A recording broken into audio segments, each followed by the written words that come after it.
How's it everyone today? I hope you guys are enjoying your Friday the 13th. As you guys can tell by the title of this video, what you're currently looking at today, I'll be reviewing the brand new WWE DVD / Blu-ray release that came out this past Tuesday, which was the granddaddy of them all, WrestleMania 32. Of course, this was a, I think every WrestleMania DVD release, no matter how good or bad the event might have been, it's a pretty big release. And considering I was at WrestleMania again this year, you know, last year, and this year was my second WrestleMania, I was very excited to get this on Blu-ray.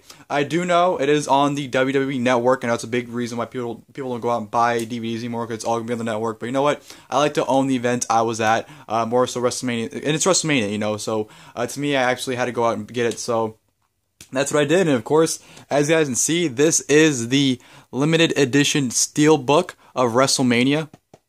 As you guys can hear it right there, of course, this was the thing that was on it, that was in the plastic, limited edition, Blu-ray disc, WrestleMania 2016, apparently it's not WrestleMania 32, it's WrestleMania 2016. But yeah, you know, of course, this came out in Steelbook for Best Buy. The regular Blu-ray was not at Best Buy, they're only selling the Steelbooks, or you can get the regular 3-disc set on DVD. But of course, it's 2016, so why would you choose the DVD over the Blu-ray? Honestly, when it's down in price, like probably towards the end of the year, I'll buy the DVD. Just because I like to have, like, if you guys watch my video or my channel for a while, you guys like know I like to get both versions of, like, this, you know, especially considering it's WrestleMania, and I was out there, I like to have, like, the box artwork as well, so down the line, I like the DVD when it's, like, a couple bucks, but how to get out and get the Blu-ray, and, yeah, I'm going to give you guys my thoughts on the show as well, as pretty much show you what's on the Steelbook, so without wasting any time, let's just jump right into it. Of course, here is the cover of the Steelbook. Pretty much the WrestleMania poster. You got the WrestleMania logo right there. You got Dean Ambrose, Brock Lesnar, Shane McMahon, Undertaker, Triple H, Roman Reigns, of course, Sasha Banks, Charlotte, and Becky Lynch. So very nice cover. Pretty much the same cover you get on everything. Here's the spine. You got Triple H right there, right on top with the championship. WrestleMania 2016. Apparently, you have Roman Reigns right there, and then of course right there it says the Steelbook Blu-ray disc right there. Here's the back. The pamphlet that's on the thing or whatever. Nice picture right there of Roman Reigns. You got The Rock, John Cena, Stone Cold Stunner to Xavier Woods, Charlotte with the Women's Championship, of course, Shane McMahon, The Undertaker. Here's the description on the back. Welcome to the biggest WrestleMania of them all. The Authority and the Roman Empire clash in the main event of WrestleMania when the 14-time WWE World Heavyweight Champion Triple H defends his coveted title against Roman Reigns. Shane McMahon risks it all. Risk it all for control Monday Night Raw when he battles The Undertaker in a Hell in a Cell match that will decide both their fates. The Divas Revolution comes to full circle as Charlotte, Sasha Banks, and Becky Lynch compete against each other in a triple threat match to crown the inaugural WWE Women's Champion. The Lunatic Fringe Dean Ambrose faces his biggest challenge to date when he enters Suplex City to face Brock Lesnar, the Beast Incarnate Brock Lesnar, and a no-holds-barred street fight. On this night, WWE superstars become heroes, heroes become legends, and legends become immortal at WrestleMania. And of course, here the, you know, plus you have the kickoff show matches on as well. So that's the back what it looks like. And you take it off, nothing at all on the back here, just very, very plain. I honestly wish they would have took this cover back and just printed it on the back, so I don't know why they didn't do that considering they did the cover, but it is what it is. And then when you open it up, very basic in the inside. Let me put it down, zoom in here and let it focus. Focus, there we go. Not much to it, it's very basic. I find this kind of funny but stupid. You have the insert right here, you have an insert for it with the listing of what's on it, but on the disc, as you can see, let me take it out, you already had the listing, what's on each disc, on the disc, so the insert's kind of pointless. I kind of like but hate how they have the backing on disc too, because as you guys can see, the little thing right there is holding the disc into place, which is cool, but it's kind of like, you know, it's weird to take it out. But yeah, there's the back of the Steelbook right there. So that's what the Steelbook looks like. But where's disc 2 at? But yeah, here's disc 2 right here. Artwork is just, you know, same as the front. There's what's on here. Love how they went all out for the Blu-ray extras, by the way. Fighting for a legacy, which is nothing significant. It's just the video package they used on Raw a couple weeks before the show to highlight Shane's training for the match. Here's the contents on disc 1.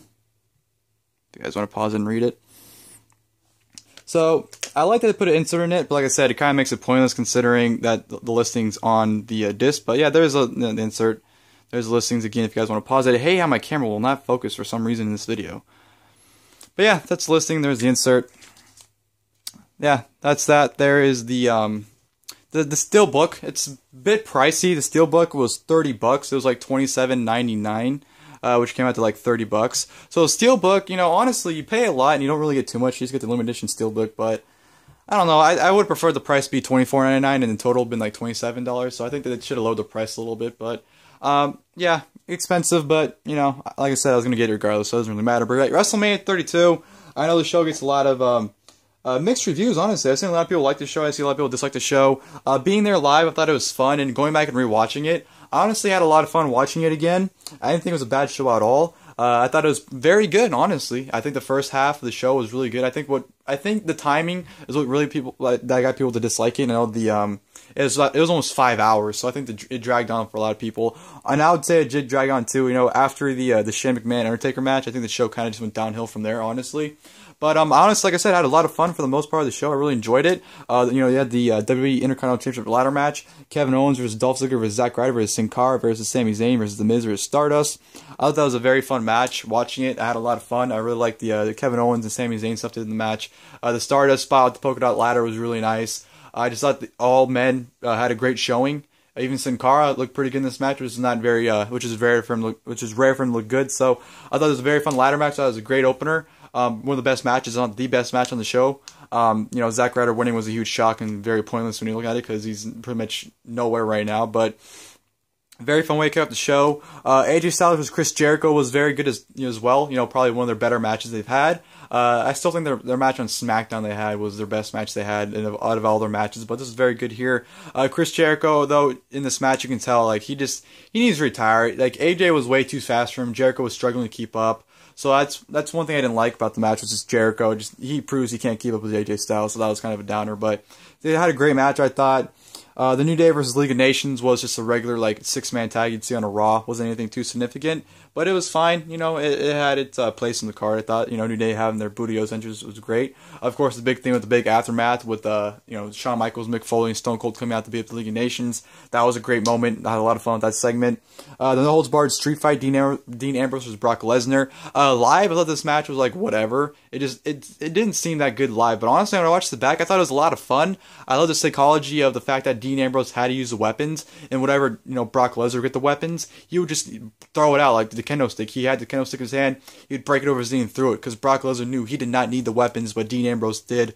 So I like that psychology of the match where, you know, Dean Ambrose had to utilize weapons, whereas Brock Lesnar didn't, because Brock Lesnar knows how good he is. So I really liked the match. I thought it was a lot of fun. I thought Dean Ambrose had a good showing. You know, even though live, I didn't really enjoy the match, like I said. Loved the spot with Brock doing a belly-to-belly out when Dean Ambrose was on the top, giving the belly-to-belly up there. I thought that was a great spot. You know, Brock Lesnar screwed up the big spot where he's supposed to suplex Ambrose on the steel chairs and missed, but whatever. But I thought it was a fun match. Brock Lesnar wins with the F5 on the steel chairs. Fun match. Really liked it, honestly, watching it back. Triple threat match for the WWE Women's Championship. Charlotte versus Becky Lynch versus Sasha Banks. I thought that was really good. You know, arguably match of the night. One of the big things I really want to praise, this was absolutely amazing. Sasha Banks absolutely saved herself. She was going for a suicide dive on the outside, but her foot got caught in the rope. But the way she countered it, she was able to counter it in midair to make it look like she did like a senton onto her. So it looked absolutely phenomenal. She does a phenomenal freaking recovery by Sasha Banks there. So I want to give her all the credit for that amazing counter she's able to do.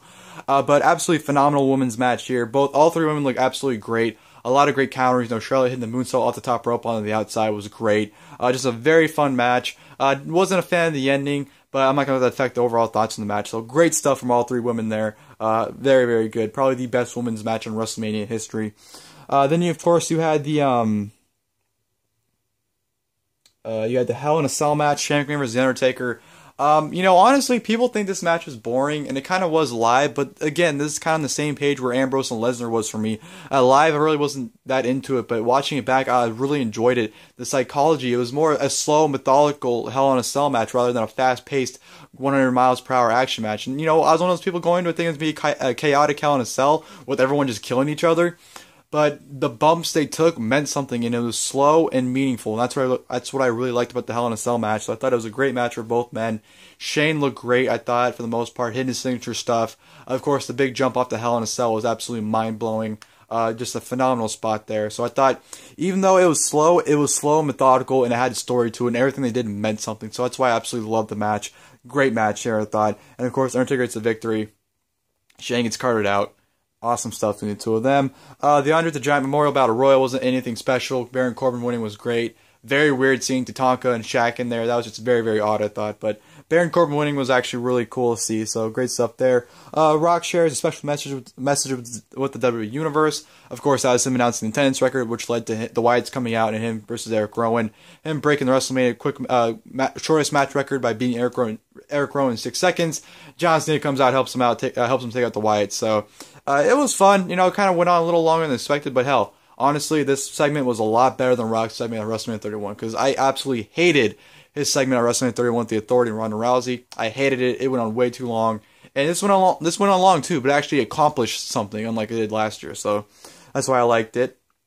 And of course, that's what ended Disc 1. You had the special features on here that were the kickoff show matches. Kalisto vs. Ryback for the United States Championship was fine.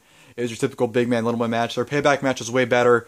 Kalisto retains with the Selena del Sol. Total Divas versus Bad and Blonde was whatever. You know, all the Divas got their stuff in, which was the main feature. And it was a cool moment for Brie Bella getting the victory with Nikki coming out and supporting her. So that was a cool moment.